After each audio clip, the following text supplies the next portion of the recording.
ఏపీలో మున్సిపల్ ఎన్నికల సైరన్ కూడా మోగింది. ఓవైపున పంచాయతీ పోరు నడుస్తుండగానే మున్సిపల్ పోల్స్ ప్రకటన చేసింది రాష్ట్ర ఎన్నికల సంఘం. గతంలో ఎక్కడైతే ఆగాయో అక్కడి నుంచే ఎన్నికల ప్రక్రియ ప్రారంభం కాబోతోంది. మున్సిపాలిటీలు, కార్పొరేషన్లకు మార్చి 10న పోలింగ్ జరుగుతుంది. మార్చి 14న ఓట్లు లెక్కించి ఫలితాలు ప్రకటిస్తారు. మార్చి 31వ తేదీలోగా ఏపీలో స్థానిక ఎన్నికలన్నింటినీ పూర్తి చేయాలన్న లక్ష్యంతో రాష్ట్ర ఎన్నికల సంఘం పనిచేస్తోంది. ఒకవైపున పంచాయతీ ఎన్నికల ప్రక్రియ ఇంకా కొనసాగుతూనే ఉంది. మరోవైపున మున్సిపాలిటీలు, నగరపాలక సంస్థల ఎన్నికల నిర్వహణకు ఎస్ఈసీ షెడ్యూల్ ప్రకటించింది. గత ఏడాది మార్చిలోనే వీటికి నామినేషన్ల ప్రక్రియ పూర్తయింది. కరోనా కారణంగా వాయిదా పడ్డాయి. ఎక్కడైతే ప్రక్రియ ఆగిందో అక్కడి నుంచే తిరిగి మొదలవుతాయని ఎన్నికల సంఘం ప్రకటించింది. దీంతో నామినేషన్ల హడావిడి లేకుండానే నేరుగా ప్రచారం చేసుకుని పోలింగుకు వెళ్లడమే మిగిలింది. అయితే ఉపసంహరణకు మాత్రం మార్చి 3వ తేదీ వరకు అవకాశాన్నిచ్చింది కమిషన్. ఏపీలోని 12 మున్సిపల్ కార్పొరేషన్లతో పాటు 75 మున్సిపాలిటీలు, నగర పంచాయతీలకు ఎన్నికల షెడ్యూల్ రిలీజ్ అయింది. గత ఏడాది మార్చి 9న మున్సిపల్ ఎన్నికల నిర్వహణకు నోటిఫికేషన్ విడుదలైంది. నామినేషన్ల పరిశీలన అనంతరం కరోనా కారణంగా ఎన్నికల ప్రక్రియను నిలిపేశారు. నెల్లూరు, రాజమహేంద్రవరం, శ్రీకాకుళం కార్పొరేషన్లలో పలు సాంకేతిక కారణాలతో ఎన్నికలు నిర్వహించడం లేదు. కాకినాడలో పాలకవర్గం గడువు ఇంకా ఉండడంతో ఇప్పుడు ఎన్నికలు జరగడం లేదు. 12 కార్పొరేషన్లలో 671 డివిజన్లు, 75 మున్సిపాలిటీల పరిధిలో 2123 వార్డుల్లో ఎన్నికలు నిర్వహిస్తారు. మున్సిపల్ పోరులో మొత్తం 52 లక్షల మందికి పైగా ఓటు హక్కు వినియోగించుకోనున్నారు. పంచాయతీ, మున్సిపల్ పోరు ముగిస్తే ఇక జెడ్పీటీసీ, ఎంపీటీసీ ఎన్నికలు నిర్వహించాల్సి ఉంటుంది. అవి కూడా పూర్తయితే మండల పరిషత్తులు, జిల్లా పరిషత్తులకు పాలక వర్గాలు ఏర్పడతాయి. మున్సిపల్ ఎన్నికల ప్రక్రియ కొనసాగుతుండగానే మిగిలిన వాటికి కూడా షెడ్యూల్ ప్రకటించే అవకాశాలు ఉన్నాయి.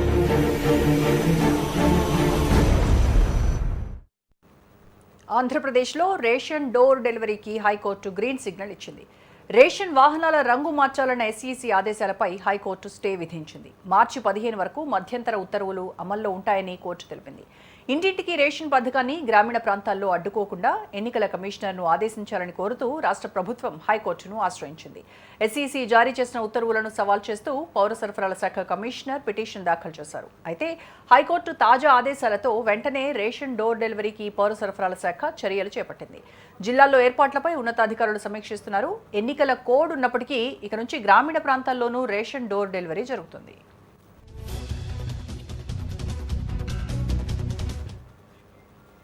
వైసీపీ ఎమ్మెల్యే జోగి రమేష్ పై ఎస్ఈసీ ఇచ్చిన ఆదేశాలపై హైకోర్టు స్టే పొడిగించింది. ఈ నెల 17 వరకు మీడియాతో మాట్లాడొద్దని ఎస్ఈసీ ఆదేశాలు జారీ చేసింది. మీడియాతో మాట్లాడేందుకు అనుమతి ఇచ్చిన హైకోర్టు ఎన్నికల ప్రక్రియ, ఎస్ఈసీపై వ్యాఖ్యలు చేయొద్దని గతంలో ఆదేశాలు ఇచ్చింది. ఈ ఆదేశాలను ఈ నెల 21 వరకు పొడిగించింది.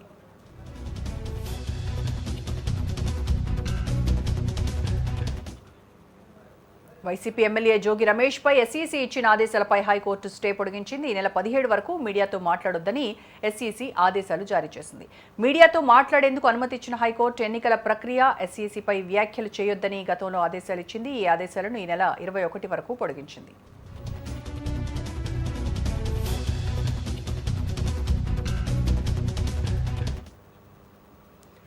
ఢిల్లీ వెళ్లిన ఏపీ బీజేపీ నేతలు కేంద్ర ఉక్కు శాఖ మంత్రి ధర్మేంద్ర ప్రధాన్తో సమావేశమయ్యారు. ఉక్కు ఫ్యాక్టరీ ప్రైవేటీకరణ నిర్ణయాన్ని పునరాలోచించాలని కేంద్రాన్ని కోరారు ఏపీ నాయకులు. ఎయిర్ ఇండియానే ప్రైవేటీకరిస్తున్న దశ కొనసాగుతుందన్నారు మహిళా మోర్చా నేత పురంధేశ్వరి. అయితే ఉక్కు ఫ్యాక్టరీ అక్కడే ఉంటుందని మాత్రం కేంద్ర మంత్రి తమకు హామీ ఇచ్చారని చెప్పారు. వారు మేము చెప్పినటువంటి ప్రపోజల్స్, ఆల్టర్నేటివ్ ప్రపోజల్స్ కూడా మేము వారి ముందు పెట్టడం జరిగింది. కనుక ఆ ప్రపోజల్స్ తీసుకున్న తర్వాత మేము ఆలోచిస్తామని చెప్పి వారు చెప్పారు. ఇప్పుడు ఎయిర్ ఇండియానే వాళ్ళు ప్రైవేటైజ్ చేయాలి అని చెప్పి చూస్తున్నారు. డెఫినెట్గా ఏంటంటే ఇవన్నీ జరుగుతున్నటువంటి సందర్భంలో అక్కడ ఉన్నటువంటి చిన్న మధ్యతరగతి ఇండస్ట్రీస్ ఏవైతే ఉన్నాయో చాలా వరకు కూడా ఆర్ఐఎన్ఎల్ మీద ఆధారపడి అక్కడ వాటన్నిటిని కూడా స్థాపించడం జరిగింది. ముందు అన్నిటికంటే మిన్నగా అక్కడ ఉన్నటువంటి ఎంప్లాయీస్ ఇంట్రెస్ట్ని కాపాడవలసినటువంటి బాధ్యత కూడా ఉన్నటువంటి సందర్భంలో వీటిని ఎలా కాపాడతారు అని కూడా వారి ముందు ఈ విషయాన్ని కూడా పెట్టడం జరిగింది. విశాఖ స్టీల్ ప్లాంట్ ప్రైవేటీకరణ నిర్ణయాన్ని తీవ్రంగా వ్యతిరేకిస్తున్నట్టు ఏపీ బీజేపీ అధ్యక్షుడు సోము వీర్రాజు తెలిపారు. ఇదే విషయాన్ని తాము కేంద్ర ఉక్కు శాఖ మంత్రికి తెలియజేసినట్టు వెల్లడించారు. ఆంధ్రుల సెంటిమెంట్ మేరకు స్టీల్ ప్లాంట్ను కాపాడాలని కోరామన్నారు.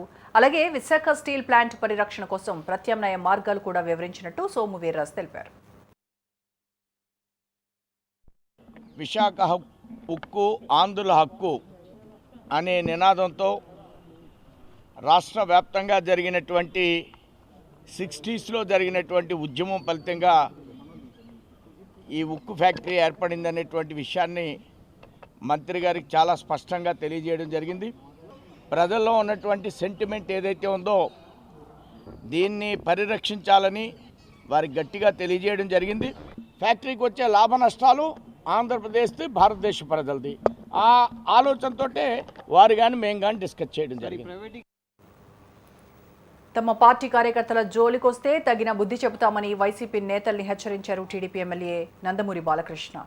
ఆత్మహత్య యత్నానికి పాల్పడ్డ టీడీపీ మద్దతుదారు నాగరాజు భార్య సుజాతను బాలకృష్ణ పరామర్శించారు. అనంతరం ఆయన మాట్లాడుతూ వైసీపీ నేతల బెదిరింపులకు బెదిరేది లేదన్నారు. ప్రజాస్వామ్యంలో పోటీ చేసే హక్కు ఎవరికైనా ఉంటుందన్నారు ఆయన. వైసీపీ దాడులను టీడీపీ కార్యకర్తలు, నాయకులు ధైర్యంగా తిప్పికొట్టాలని పిలుపునిచ్చారు బాలకృష్ణ. అక్కడ ఇలాగే అంటే నాగరాజు గారిని ఆయన బెదిరించడం, ఆయన విత్డ్రా చేసుకోమని, మరి ఆవిడ ఆయన భార్య నిజంగా ఆవిడకి చేతులెత్తి నమస్కరించాలి.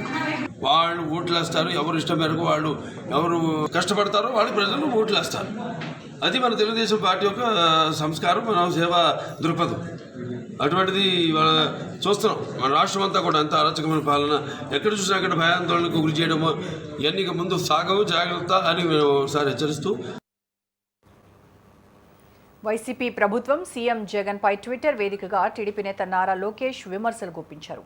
సన్న బియ్యం అన్న సన్నాసులు దొడ్డు బియ్యానికే పాలిష్ కొట్టి నాణ్యమైన బియ్యం అంటూ మాయ చేశారని ఆగ్రహం వ్యక్తం చేశారు. జనాలను రేషన్ పంపిణీ చేసే వ్యాన్ల ఎదుట క్యూలైన్లలో నిలబెట్టి హింసిస్తున్నారని మండిపడ్డారు.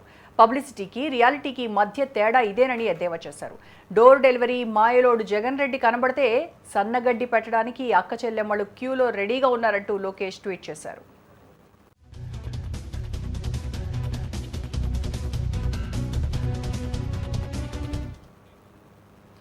పిడికెడు మందితో ప్రారంభమైన టీఆర్ఎస్ ఇప్పుడు చరిత్రను తిరగరాస్తుందంటే కార్యకర్తల బలమే దానికి కారణమన్నారు ఎమ్మెల్సీ కవిత. నిజామాబాద్లో పార్టీ సభ్యత్వ కార్యక్రమంలో ఆమె పాల్గొన్నారు. తొలి సభ్యత్వం అర్బన్ ఎమ్మెల్యే గణేష్ గుప్తాకు అందజేశారు. బాధల్లో ఉన్న కార్యకర్తలను నాయకులు ఎప్పుడూ మర్చిపోకూడదని సూచించారు. నాయకులకు మొట్టమొదటి ఆప్తుడు గులాబీ కండువా వేసుకున్న కార్యకర్తలని గుర్తు చేశారు. పార్టీ నిర్మాణంలో మొదటి నుండి పనిచేసి అనేకమైనటువంటి అనుభవాలను మూటగట్టుకొని కష్టాలు నష్టాలు పంచుకొని ఎదిగినటువంటి పార్టీ టీఆర్ఎస్ పార్టీ. ఆనాడు తెలంగాణకు జరుగుతున్నటువంటి అన్యాయాన్ని గలమెత్తింది కాబట్టి పార్టీ నుండి రాజీనామా చేసి రైతులకు కరెంటు బిల్లు పెంచినటువంటి ఆ అంశంపైన రాజీనామా చేసి తెలంగాణ రాష్ట్ర సమితిని వారు స్థాపించడం జరిగింది. 10 మంది కార్యకర్తలు గట్టిగా నిలబడి పార్టీని ఆనాడు కాపాడుకున్నారు కాబట్టి ఇవాళ ఇంత పెద్ద మహావృక్షమై పార్టీ ఉన్నది. షర్మిల పార్టీ ఏర్పాటుకు రంగం సిద్ధమవుతోంది. జూలై 8న వైఎస్ఆర్ జయంతి సందర్భంగా పార్టీ ఏర్పాటుకు మొగ్గు చూపుతున్నట్టు తెలుస్తోంది. జూలై 8 అయితే ఆలస్యం అవుతుందని, మే 14 అయితే వెంటనే పాదయాత్ర ప్రారంభించవచ్చని నేతలు సూచించినట్టు సమాచారం. షర్మిల పార్టీ ఏర్పాటుకు మే 14 లేదా జూలై 8 తేదీలు పరిశీలిస్తున్నట్టు తెలుస్తోంది. షర్మిలతో ఏపీ ప్రభుత్వ మాజీ సలహాదారు రామచంద్రమూర్తి భేటీ అయ్యారు. లోటస్ పాండ్లో షర్మిలను నల్గొండ జిల్లా కాంగ్రెస్ నేత దేవేందర్ రెడ్డి, మాజీ ఎమ్మెల్సీ మాగం రంగారెడ్డి కలిశారు.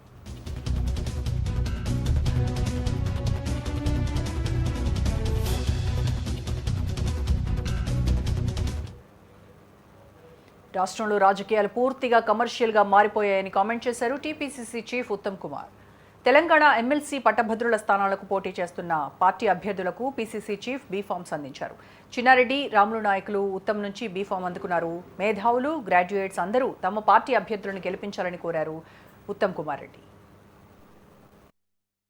ఈ గ్రాడ్యుయేట్స్ ఎమ్మెల్సీ కాన్స్టిట్యున్సీస్లో ఈ 2 హైదరాబాద్, రంగారెడ్డి, మహబూబ్ నగర్లో డాక్టర్ జి చిన్నారెడ్డి గారు, నల్గొండ, ఖమ్మం, వరంగల్లో రాముల్ నాయక్ గారు కాంగ్రెస్ పార్టీలోనే కాదు తెలంగాణ రాష్ట్రంలో ఆనాడు ఉమ్మడి ఆంధ్రప్రదేశ్లో నిజమైన మేధావి, అత్యంత నిరుపేద లంబాడా కుటుంబంలో పుట్టి అంచెలంచెలుగా ఎదిగి తెలంగాణ రాష్ట్రం ఏర్పాటు కావడానికి నిజమైన పోరాటం చేసిన యోధుడు రాముల్ నాయక్. రాబందులంటే చిన్న చూపు చూస్తాం, శవాలను పీక్కు తింటాయని హీనంగా మాట్లాడతాం. కానీ చనిపోయిన జంతువుల కళేబరాలు తింటూ పర్యావరణానికి ఎంతో మేలు చేసే రాబందులను మనిషే పీక్కు తింటున్నాడు. ప్రస్తుతం తెలంగాణలో రాబందులు దాదాపుగా అంతరించిపోయాయంటున్నారు. తెలంగాణలోని ఆసిఫాబాద్ జిల్లా పాలరాపు గుట్టలపై రాబందుల స్థావరం ఉంది. 3 ఏళ్ల క్రితం ఇక్కడ 37 వరకు రాబందులుండగా ప్రస్తుతం ఒక్కటి కూడా లేదంటున్నారు. ఇప్పటికే రాబందులు అంతరించిపోతున్న పక్షుల జాబితాలో చేర్చారు. అనేక దేశాల్లో వీటిని సంరక్షించడానికి 100 కోట్లు ఖర్చు చేస్తున్నారు. పక్కన కర్ణాటక రాష్ట్రంలో కూడా ప్రత్యేక ఏర్పాట్లు చేస్తున్నారు. తెలంగాణలో కూడా వీటి కోసం రాబందుల సంరక్షణ కేంద్రం ఏర్పాటు చేయాలని 2018లో వైల్డ్ లైఫ్ బోర్డు సూచించినా దాని గురించి ఎవరూ పట్టించుకోవడం లేదు.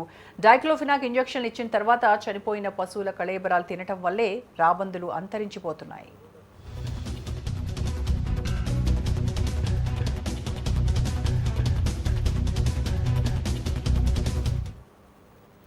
మీ ఇంట్లో టీవీ, ఫ్రిడ్జ్ ఉన్నాయా? తిరగడానికి బైక్ ఉందా? అయితే మీ రేషన్ కార్డ్ కట్. ఈ వివరాలన్నీ చెప్పి రేషన్ కార్డులు రద్దు చేసుకోకపోతే చర్యలు తప్పవని ప్రభుత్వం వార్నింగ్ ఇచ్చింది. కంగారు పడుతున్నారా? ఇది తెలుగు రాష్ట్రాల్లో కాదులండి, పక్కనున్న కర్ణాటకలో. ఇంట్లో టీవీ, ఫ్రిడ్జ్, బైక్ ఉన్నవారు ప్రభుత్వం ఇచ్చే రేషన్ తీసుకునేందుకు అర్హులు కాదని కర్ణాటక గవర్నమెంట్ స్పష్టం చేసింది. అదేవిధంగా 5 ఎకరాల కంటే ఎక్కువ భూమి ఉన్నా కూడా రేషన్కు అర్హులు కారు. వీరంతా మార్చి 31లోగా కార్డులు ప్రభుత్వానికి తిరిగి ఇచ్చేయాలని ప్రజా పంపిణీ శాఖ మంత్రి వార్నింగ్ కూడా ఇచ్చారు.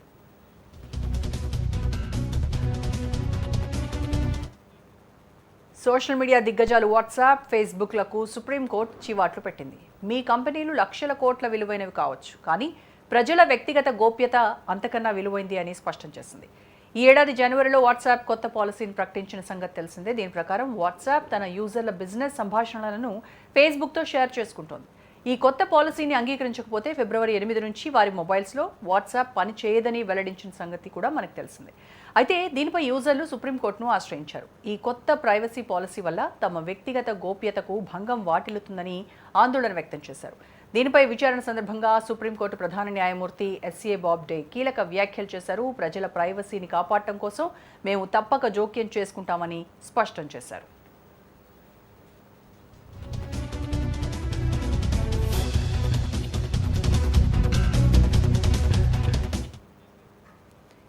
నేషనల్ హైవేస్ టోల్ ట్యాక్స్ను ఈ రోజు అర్ధరాత్రి నుంచి ఫాస్ట్ ట్యాగ్ ద్వారా మాత్రమే వసూలు చేస్తారు. ఇప్పటివరకు ఒక లైన్లో నగదు చెల్లించే సౌకర్యం ఉండేది, కానీ ఫిబ్రవరి 15 అర్ధరాత్రి నుంచి పూర్తిగా నగదు రహితంగా టోల్ ట్యాక్స్ వసూలు చేయాలని కేంద్రం డిసైడ్ అయింది. ఇందులో భాగంగానే మొత్తం లైన్లన్నింటినీ కంప్యూటరైజ్ చేశారు. అయినప్పటికీ నగదే చెల్లించాలనుకునేవారు రెట్టింపు ట్యాక్స్ చెల్లించాల్సి ఉంటుంది. ఈ ఏడాది జనవరి 1 నుంచి కంపల్సరీ చేసినప్పటికీ కరోనా కారణంగా మరో 45 రోజులు వాయిదా వేశారు.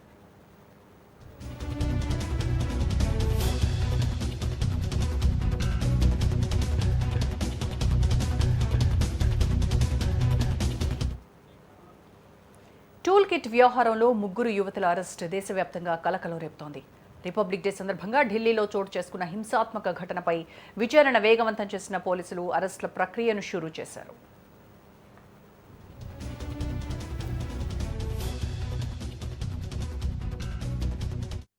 టూల్ కిట్ వ్యవహారంలో 3 యువతుల అరెస్ట్ దేశవ్యాప్తంగా కలకలం రేపుతోంది. రిపబ్లిక్ డే సందర్భంగా ఢిల్లీలో చోటు చేసుకున్న హింసాత్మక ఘటనపై విచారణను వేగవంతం చేసిన పోలీసులు అరెస్టుల ప్రక్రియను షురూ చేశారు. మొదట ఓ యువతిని అరెస్ట్ చేయగా అనంతరం మరో 2 అరెస్ట్ చేయడం దేశవ్యాప్తంగా చర్చనీయాంశమైంది. స్వీడన్కు చెందిన గ్రెటా థన్బర్గ్ సోషల్ మీడియాలో షేర్ చేసిన టూల్ కిట్ తో దిశ రవి, శాంతనుతో పాటు నిఖితా జాకబ్ ఎడిట్ చేశారని ఆరోపణలు ఎదుర్కొంటున్నారు. ఇదిలా ఉంటే శాంతను, నిఖితలపై Delhi high court non bailable warrant జారీ చేసింది. దీంతో ఢిల్లీ పోలీసులు నిఖితను అరెస్ట్ చేయగా శాంతను పరారీలో ఉన్నట్లు తెలుస్తోంది. మరోవైపు అరెస్టు నుంచి 4 వారాల పాటు తనకు విముక్తి కల్పించాలని కోరుతూ నిఖిత బాంబే హైకోర్టులో రిట్ పిటిషన్ దాఖలు చేశారు. రిపబ్లిక్ డే నాడు ఢిల్లీలో చోటు చేసుకున్న హింసకు సంబంధించిన ఘటనలో ఈ 3 యువతుల పాత్రపై పోలీసులు కీలక వివరాలు వెల్లడించారు.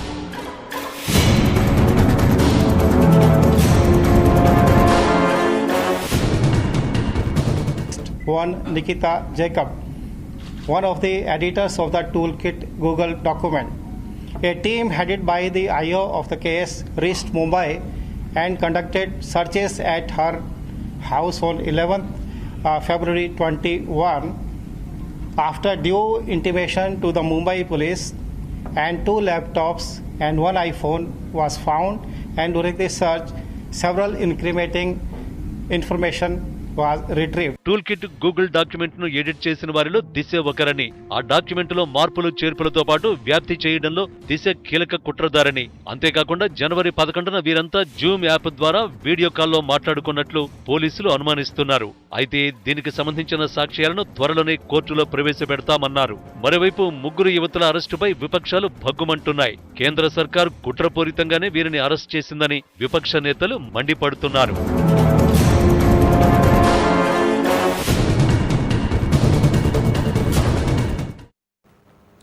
హీరో వ్యాపారవేత్త సచిన్ జోషి ఇబ్బందుల్లో చిక్కుకున్నారు. మనీ లాండరింగ్ కేసులో ఎన్ఫోర్స్మెంట్ డైరెక్టరేట్ అధికారులు సచిన్ జోషిని అదుపులోకి తీసుకున్నారు. ప్రముఖ బిజినెస్ మ్యాన్ విజయ్ మాల్యాకు సంబంధించిన గోవాలోని కింగ్ ఫిషర్ విల్లాను ఇటీవల సచిన్ జోషి కొనుగోలు చేశాడు. అయితే ఈ విషయంలో ఓంకార్ రియాల్టీస్, సచిన్ జోషి మధ్య ఆర్థిక లావాదేవీల్లో అవకతవకలు జరిగినట్టు ఎన్ఫోర్స్మెంట్ అధికారులు గుర్తించారు. ఓంకార్ గ్రూప్ ప్రమోటర్స్లో సచిన్ జోషి కూడా ఉన్నాడు. దాదాపు 100 కోట్ల రూపాయల నిధులను వీరు దారి మళ్లించారని ఆరోపణలున్నాయి. దీనికి సంబంధించిన కేసులో ఇంతకుముందే ఈడీ అధికారులు జోషిని దర్యాప్తుకు పిలవగా అతను హాజరు కాలేదు. దీంతో అదుపులోకి తీసుకుని విచారించి అరెస్ట్ చేస్తున్నట్టు ప్రకటించారు.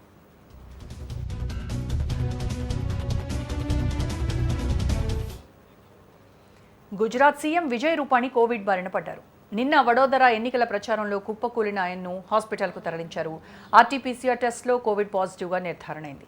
కొద్ది రోజులుగా జ్వరంతో బాధపడుతున్న విజయ్ రూపానీ వడోదర మున్సిపల్ ఎన్నికల ప్రచారంలో పాల్గొన్నారు. బహిరంగ సభలో ప్రసంగిస్తూ అక్కడే కుప్పకూలిపారు. దాంతో ఆయన్ను యుఎన్ మెహతా హాస్పిటల్కు తరలించి చికిత్స అందిస్తున్నారు.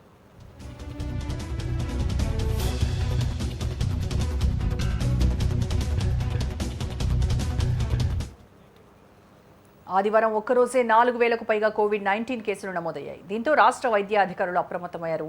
జనవరి 6వ తేదీన మహారాష్ట్రలో 4,382 కేసులు నమోదయ్యాయి. ఆ తర్వాత క్రమంగా తగ్గుతూ వస్తున్నాయి. ఇప్పుడు ఒక్కసారిగా రాష్ట్రంలో మరోసారి 4,000 మార్కు దాటాయి. ముంబై నగరంలోనే 600 కరోనా కేసులు నమోదయ్యాయి. గడిచిన 5 రోజుల్లో కరోనా కేసుల సంఖ్య పెరుగుతున్న ప్రాంతాల్లో అధికారులు రెడ్ అలర్ట్ ప్రకటించారు.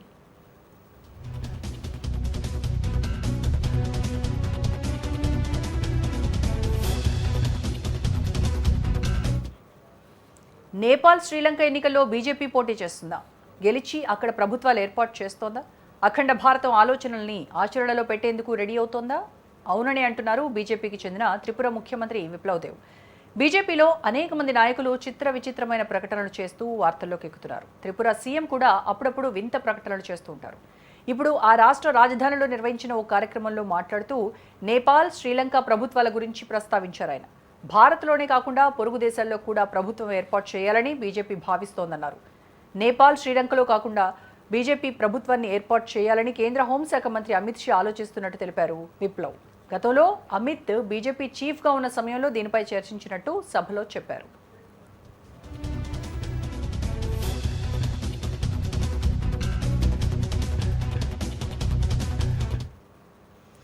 రైతులు వ్యతిరేకిస్తున్న సాగు చట్టాలను ఎందుకు రద్దు చేయరని మోడీ సర్కార్ను ప్రశ్నించారు కాంగ్రెస్ ప్రధాన కార్యదర్శి ప్రియాంక గాంధీ.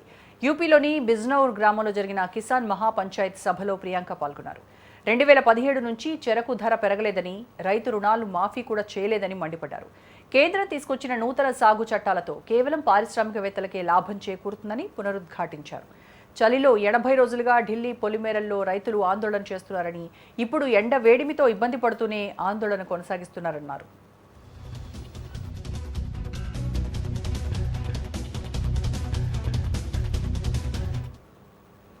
కేంద్ర ప్రభుత్వ ఆస్తుల అమ్మకం యథేచ్ఛగా కొనసాగుతోంది. తాజాగా 4 మధ్యతరహా ప్రభుత్వ బ్యాంకులను ప్రైవేటీకరణ చేయాలని నిర్ణయించింది. Bank of Maharashtra, Bank of India, Indian Overseas Bank, Central Bank ఇండియాలు ప్రస్తుతం ప్రైవేటీకరణ లిస్టులో చేరాయి. ఈ 4గింటిలో 2ంటిని 2021 ఆర్థిక సంవత్సరంలోనే అమ్మేస్తారు. ప్రయోగాత్మకంగా ప్రస్తుతానికి మధ్య తరహా నుంచి చిన్న బ్యాంకులను మాత్రమే అమ్మాలని భావిస్తున్నారు. రానున్న సంవత్సరాల్లో దేశంలో పెద్ద బ్యాంకులుగా ఉన్న వాటిని కూడా ప్రైవేటీకరించే ఆలోచనలో ఉందని అధికార వర్గాలు తెలిపాయి. అయితే స్టేట్ బ్యాంక్ ఇండియాలో మాత్రం ప్రభుత్వం తన మెజారిటీ వాటాలను అట్టే పెట్టుకుంటుంది. ఎందుకంటే రూరల్ ఏరియాలో రుణాలు ఇవ్వడం కోసం వ్యూహాత్మకంగా అతిపెద్ద బ్యాంక్ అవసరం కనుక దాన్ని అట్టిపెట్టుకోవాలని అనుకుంటోంది.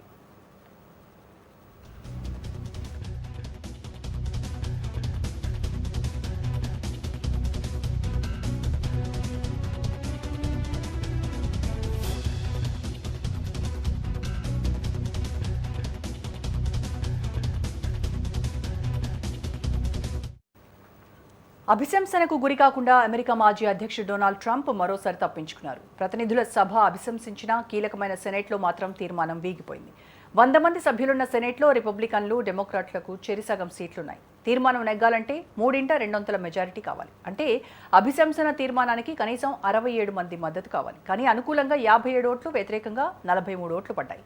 అభిశంసనకు 10 ఓట్లు తక్కువ వచ్చాయి. దీంతో 2 సార్లు ఎదుర్కొన్న అభిశంసన తొలి అధ్యక్షుడిగా చరిత్రకెక్కకుండా ట్రంప్ గట్టెక్కగలిగాడు.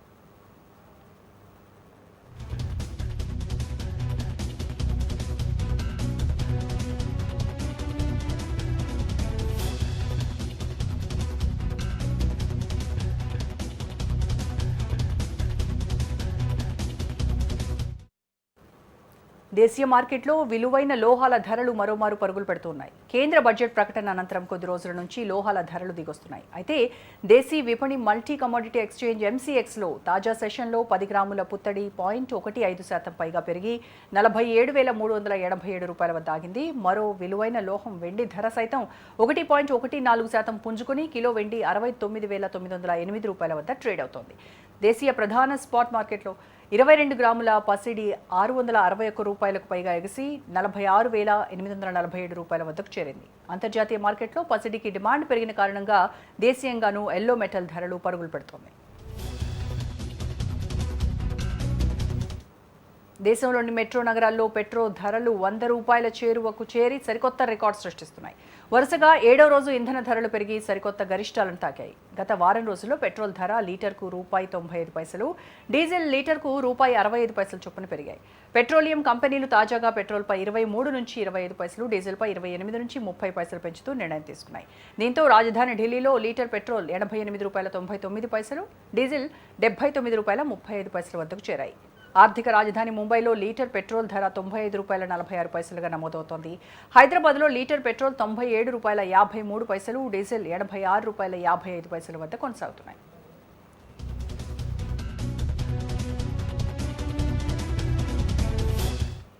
దేశీయ స్టాక్ మార్కెట్లు సరికొత్త రికార్డులను నమోదు చేస్తూ లాభాల్లో ముగిశాయి. గత వారం ఫ్లాట్గా ట్రేడ్ అయిన సూచీలు తాజా వారం తొలి సెషన్లో భారీ లాభాల్లో దూసుకుపోయాయి.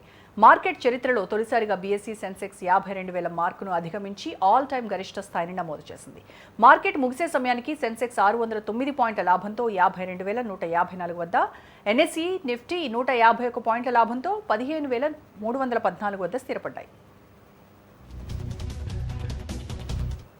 That's all for now. Good night.